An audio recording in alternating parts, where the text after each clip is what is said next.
সেনাপ্রধানকে মারাত্মক রকম প্রতিপক্ষ ভাবার প্রবণতা এনসিপির মধ্যে দীর্ঘদিন থেকে লক্ষ্য করা যাচ্ছে এবং এই প্রতিপক্ষ ভাবার প্রবণতা এতটাই গভীর, এতটাই তীব্র যে নানান সময় নানা রকম ঘটনার এটা ম্যানিফেস্টেড হয়ে ওঠে, আমাদের সামনে এসে হাজির হয়।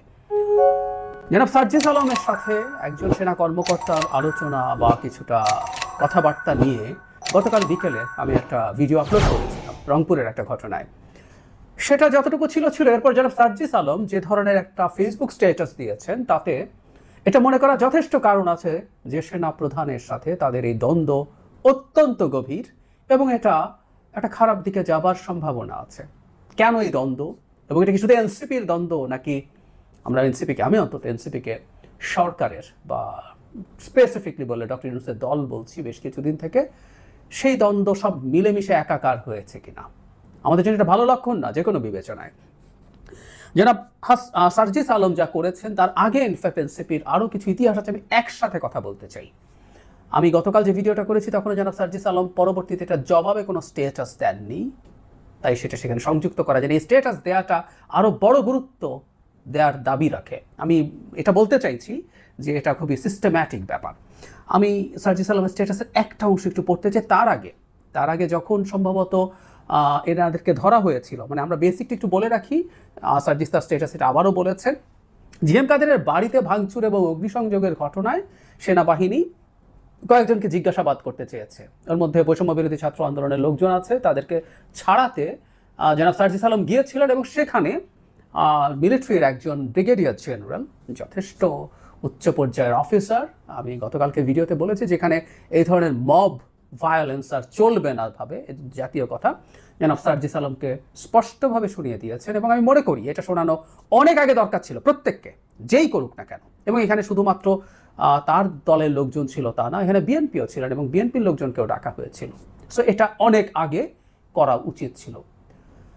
সার্জিস আলম যখন তাদের গ্রেফতার করা হয়েছে ধারণা করি, তখন তিনি একটা স্ট্যাটাস দিয়েছিলেন, রংপুরে ফ্যাসিস্টদের দোসরদের গ্রেফতার না করে অভ্যুত্থানের সহযোদ্ধাদেরকে বিব্রত করলে আগামীকাল রংপুরের রাজপথে আবার দেখা হবে আর আমরা সেখানে সামনের সারিতে থাকব। মানে তিনি হুমকি দিয়ে রেখেছেন। যে স্ট্যাটাসটা দীর্ঘ একটা স্ট্যাটাস, আমি খুব বিস্তারিত পড়ছি না, কিন্তু যে জায়গাটা আমাদের কাছে সবচেয়ে গুরুত্বপূর্ণ সেটাই যাব। এখানে যেটা বলা হয়েছে, একজন মেয়র দলে ফিরে আসতে, মানে তার দায়িত্বে ফিরে আসতে চায়, এরকম এখানে জাতীয় পার্টি মিছিল করছে, জিএম কাদের সন্ত্রাসীদের সাথে নিয়ে মাঠে নামার প্রস্তুতি নিচ্ছেন, এগুলো বলছেন, সাথে আওয়ামী লীগের লোকজনকে নিয়ে।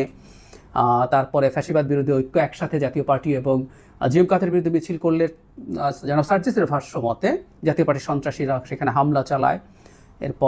এরপর আমি জায়গাটা থেকে পড়ি, এরপর জিএম কাদেরের বাড়িতে একটি বাইক পোড়ানোর ঘটনা দেখা যায়। এই বাইক পোড়ানোর মব বা ভ্যান্ডালিজমকে সর্বোচ্চ গুরুত্ব দিয়ে রংপুরের সেনাবাহিনী সংশ্লিষ্টদের খুঁজতে 9 মাসের মধ্যে সবচেয়ে বড় অপারেশনের জন্য মাঠে নামে, নোট অফ এক্সক্লামেশন। মানে জনাব সার্জিসের ভাষাগুলো আমরা খেয়াল করব, বেশ বিদ্রুপ এবং তাচ্ছিল্য আছে, এটা খেয়াল করতে হবে। সো বক্তব্য বিষয় না, বক্তব্য হচ্ছে তিনি আসলে সেনাবাহিনীকে আক্রমণ করতে চেয়েছেন। আমি আবারও বলছি, এখানে সেনাবাহিনী হলেও আমি রাদার মনে করি এটা আসলে সেনা প্রধান। কেন আমি শেষ অংশে আসবো। উনি এখানে আশ্চর্যবোধক চিহ্ন দিচ্ছেন।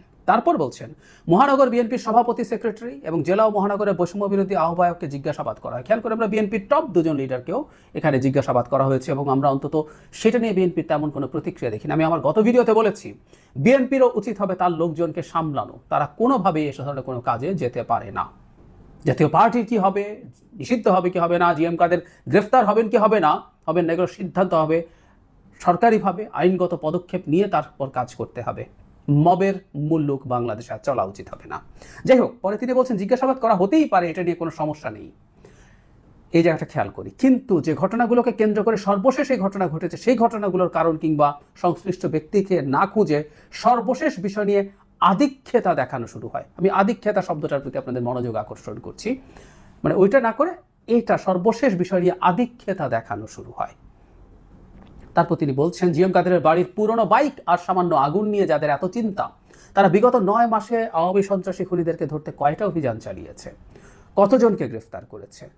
তারপরে মুস্তফার কথা, যে মেয়র হতে চায়, তাকে ধরতে কয়দিন অপারেশন চালানো হয়েছে। 9 মাসে রংপুরে বিভিন্ন জায়গায় আওয়ামী দখলদারকে থেকে জনগণের ন্যায্য সম্পদ উদ্ধারের জন্য কয়টি অভিযান চালানো হয়েছে। এরকম অনেকগুলো প্রশ্ন তিনি দিয়েছেন। তার মানেটা হচ্ছে সেনাবাহিনী কিছু করছে না, বরং মব যেটা সর্বশেষ ঘটনা সেটা ক্ষেত্রে আধিক্যতা দেখাতে চাইছেন এবং তাদের এই পদক্ষেপকে তিনি নোট অফ এক্সক্লামেশন দিয়েছেন।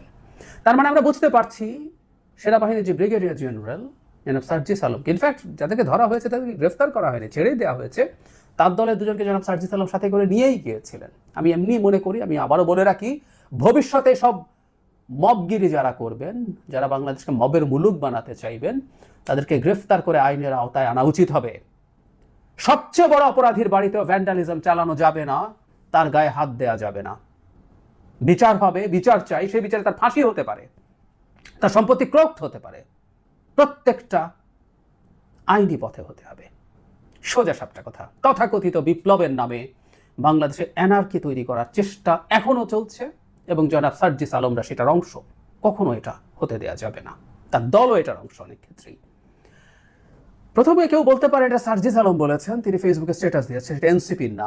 আমি বলি এই দলের সবচেয়ে গুরুত্বপূর্ণ 4-5 জনের মধ্যে সার্জিস আলম একজন, এবং দেশের সম্ভবত, আমি ভুল না করলে, উত্তরাঞ্চলের, উত্তর দক্ষিণ দুটো ভাগ হয়েছে, দক্ষিণাঞ্চলের সম্ভবত জনাব হাসনাত আবদুল্লাহ মুখ্য সমন্বয়ক, এখানে সার্জিস আলম উত্তরের মুখ্য সমন্বয়ক। সুতরাং ওনার এই অবস্থানে থেকে উনি যখন কথা বলবেন, আমি এটাকে স্পষ্টভাবেই এনসিপির বক্তব্য হিসেবে ধরে নেব, এবং এখন পর্যন্ত অন্তত আমার চোখে পড়েনি এনসিপি তার বক্তব্যকে ডিসওন করেছে। তাছাড়াও ওই যে বলছিলাম যে তাদের ব্যাকগ্রাউন্ড আছে, আমি সেই ব্যাকগ্রাউন্ডের জায়গায় আসি। আমরা যারা হাসনাত আবদুল্লাহর বক্তব্য নিশ্চয়ই মনে আছে, একবার তোলপাড় ঘটিয়ে দিল, তিনি সেনাপ্রধানের সাথে দেখা করেছিলেন এবং আমরা জানি যে সেখানে সার্জিস আলমও ছিলেন। যাওয়ার পর দুজনকে সেনাপ্রধান সেই রিফাইন্ড আওয়ামী লীগ তত্ত্ব, যেটা হাসনাত আবদুল্লাহ আমাদেরকে জানিয়েছিলেন, এবং তাদেরকে চাপ দেওয়া হয়েছে যাতে আওয়ামী লীগকে রিফাইন করে নির্বাচনে নিয়ে আসতে তারা রাজি থাকেন, তাদেরকে চেষ্টা করা হয়েছে এবং সেটা নিয়ে প্রচুর জলঘোলা হয়েছিল। সো যারা হাসনাত আবদুল্লাহ একই কাজ করেছেন, তার ক্ষোভ দেখিয়েছেন সেনাপ্রধানের বিরুদ্ধে। এবং সবচেয়ে জরুরি কথা, জনাব আসিফ মাহমুদ সজীব ভুঁইয়া, যিনি উপদেষ্টার চেয়ারে বসে ইন্টারভিউ দিয়ে বলেছিলেন সেনাপ্রধান কিভাবে রেজিস্ট করার চেষ্টা করেছেন ডক্টর ইউনূসকে প্রধান উপদেষ্টা হওয়ার পথে। আমি বক্তব্য সত্য মিথ্যা যাচাই করতে যাচ্ছি না, একজন উপদেষ্টা পদে থেকে এরকম কথা বলেছেন এবং দীর্ঘ আলোচনার প্রধান সময়টুকু 4 ঘন্টার, 8 ঘন্টা নাকি অন্য আলোচনা হয়েছে, 3.5 ঘন্টাই হয়েছে সেনাপ্রধান ডক্টর ইউনূসকে বাধা দেওয়ার। এবং শেষে জনাব আসিফ মাহমুদের ভাষ্য মতে বুকে পাথর বেঁধে নাকি তিনি রাজি হয়েছিলেন। তো বলবেন আসিফ মাহমুদ সজীব ভুঁইয়া তো এনসিপির নন। আই এম সরি, উনি এনসিপিতেই যাবেন সামনে, লিখে রাখতে পারি আমরা এগুলো। যাই হোক, যেটা বলছিলাম, যারা আসিফ মাহমুদের আমি বহুদিন ধরে দেখিয়েছি, যখন নাগরিক কমিটি ছিল, বৈষম্য বিরোধী ছাত্র আন্দোলন ছিল, তিনি তাদের একই জিনিস তিনি সরকারে বসে বসে শেয়ার করেছিলেন, সরকারের বাইরে গিয়ে পর্যন্ত শেয়ার করেছিলেন, মনে থাকার কথা। আর সর্বশেষ তো দেখা গেল তিনি তার বন্ধুদের সাথে, এনসিপির বন্ধুদের সাথে রেস্টুরেন্টে গেছেন। এটি নিয়ে আমি আলাদাভাবে কথা বলতে চাই, এবং যেতেও পারেন, কেউ বলবেন তারা একসাথে সহযোদ্ধা ছিলেন, কাজ করে, কিন্তু মাস্টার্স পড়ে গেছেন। সো আইডেন্টিটি হাইড করা প্রমাণ করে আসলে ব্যাপারটাকে। যাই হোক, তাহলে আমরা দেখছি এনসিপি সিস্টেম্যাটিকলি সেনাপ্রধানের বিরুদ্ধে মূলত ক্ষুব্ধ। এখানে সেনাবাহিনীর কথা বলছেন, কারণ এখানে সেনাবাহিনী গেছে, আসলে ক্ষোভটা সেনাপ্রধানের দিক থেকে। একই ভাষাতে আমরা যদি দেখি, সরকারও সাম্প্রতিক সময়ে সেনাপ্রধানের সাথে তার সম্পর্ককে ভালোভাবে নিচ্ছেন না, মানে সেনাপ্রধান যা করছেন। আমি একটু স্মরণ করিয়ে দিই, এটা ভীষণ আলোচিত বিষয় ছিল। সেনাপ্রধান তার অফিসার্স অ্যাড্রেসে কয়েকটা কথা বলেছিলেন, এর মধ্যে নির্বাচন ডিসেম্বরের মধ্যে হওয়ার কথা, করিডোর, চিটাগং পোর্ট, এগুলো নির্বাচিত সরকারের করার কথা, এবং মবের কথাও ছিল। আমি গতকাল আমার ইন্টারপ্রিটেশন ছিল এই মব ঠেকাতে যাওয়ার একটা রেফারেন্স আসলে সেনাপ্রধানের সেদিনকার বক্তব্যেও ছিল যে সেনাপ্রধান মব ঠেকাতে চান, ঠেকাবেন, উনি সব সতর্ক করে দিয়েছিলেন। যাই হোক, তার অপ্রকাশিত, মানে এটা কোনো অফিসিয়াল বক্তব্য ছিল না, তিনি কোনো মানে অন ক্যামেরা কোনো বক্তব্য, কোনো মিডিয়ার প্রেজেন্সে কোনো বক্তব্য দেননি, কোনো আইএসপিআর কোনো স্টেটমেন্ট দেয়নি, সেরকম একটা বক্তব্য মিডিয়ায় চলে এসছে। আমরা ধরে নিতেই পারি যে এই ধরনের বক্তব্য উনি দিয়েছেন, অফিসারদের সাথে তিনি অনেক কথা বলতে পারেন, কিন্তু সরকার মারাত্মকভাবে অফিসিয়ালি রিটালিয়েট করেছিল। উদ্দেশ্য প্রণোদিত, এখতিয়ার বহির্ভূত বক্তব্য, এই 3টা শব্দ স্টেটমেন্টে ব্যবহার করেছে। খুব ক্লিয়ারলি আমরা বুঝতে পারি সেনাপ্রধানকে ইঙ্গিত করে। তাহলে সরকার ক্ষুব্ধ হলে সরকারের হয়ে সবসময় সেনাপ্রধানকে বা সেনাবাহিনীকে আক্রমণ করা সোজা না, এনসিপির জন্য সোজা। সুতরাং জনাব সার্জিস আলম যে স্টেটাস দিয়েছেন, এটাকে আমি সেই সিস্টেম্যাটিক পরিকল্পনার পার্ট বলে মনে করি, একদম সরাসরি মনে করি। কারণ জনাব হাসনাতের কথা বললাম, জনাব আসিফ মাহমুদের কথা বললাম, সুতরাং এই ঘটনাগুলো ঘটবে। শুধু সেটা না, আমি আর এই মুহূর্তে নাম বলছি না, এনসিপির সাথে জড়িত এনসিপি সদস্য, সিগনিফিক্যান্ট সদস্যরাও সেনাপ্রধানের বিরুদ্ধে বক্তব্য দিয়েছেন। সেনাপ্রধানের বিরুদ্ধে বক্তব্য দেওয়া না দেওয়া তার সিদ্ধান্তের ব্যাপার, চিন্তার ব্যাপার। কিন্তু আমি এটা বলতে চাইছি, সরকার এবং এনসিপি একসাথে এই কাজটা করছেন এবং আমি মনে করি এই দ্বন্দ্বটা আসলে সেই দ্বন্দ্ব যেটা আসলে নির্বাচন দ্রুত হওয়া উচিত কি অনুচিত এই প্রশ্নেই আসছে। বাংলাদেশের আসলে যাবতীয় দ্বন্দ্ব, যাবতীয় সংঘাত পলিটিক্যাল স্ফিয়ারে যা দেখছি তার মূল জায়গায় আসলে এই জায়গায় এসে ঠেকেছে। এনসিপি প্রায় বলে আমরা কে বলেছে আমরা নির্বাচন চাই, আমরা নির্বাচন চাই কিন্তু এগুলো চাই।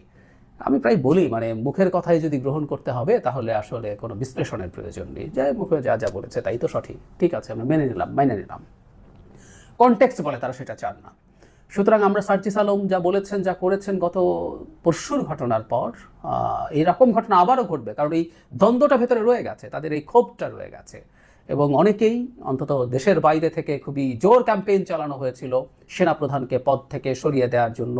রীতিমতো একটা শুক্রবার, মানে অনেকের কাছে শুক্রবার প্রিয় দিন, মানুষরা মসজিদে আসে এবং এরপর লোকজন রাস্তায় নামানো সহজ হয় বলে মনে শুক্রবার ইভেন্ট ডাকা হয়েছিল সেনাপ্রধানকে সরানোর দাবিতে। এগুলো সব ফেল করেছে।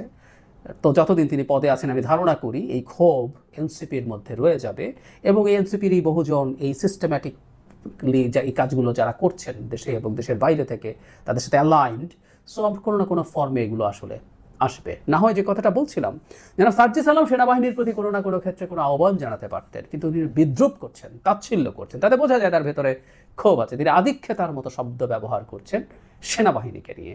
বাংলাদেশে আমি বলছি না সেনাবাহিনীর সমালোচনা করা যাবে না, আমাদের ট্রেডিশনালি আমরা সেনাবাহিনীর প্রতি এই ধরনের শব্দ ব্যবহার করি নাই, করা উচিতও না, সমালোচনা স্বাভাবিক হওয়া দরকার। কিন্তু আপনি যখন এই ধরনের শব্দ ব্যবহার করেন অ্যাটলিস্ট আমরা এই মেসেজটা পাই যে আপনি নোট অফ এক্সক্লামেশন দিয়েছেন, আশ্চর্যবোধক চিহ্ন যে তারা এটা করতে এসছে। এগুলো প্রত্যেকটা ইন্ডিকেট করে তিনি সেনাবাহিনীর প্রতি তার ক্ষোভ লুকিয়ে রাখতে চাননি, তিনি আক্রমণাত্মক হতে চেয়েছেন সেটাও লুকিয়ে রাখতে চাননি, এবং এই সব কিছুই বার্তা দেয় এটা আসলে গভীর দ্বন্দ্বের জায়গা। সামনে এটা সার্জিস আলম হোক বা আর কেউ হোক, কোনো না কোনো ফর্মে এটা আবারও সারফেস করবে, কারণ মূল ইস্যুটার সুরাহা এখনো হয়নি, সেটা হচ্ছে নির্বাচন কবে হবে এবং সেটা এনসিপি মেনে নিচ্ছে কিনা।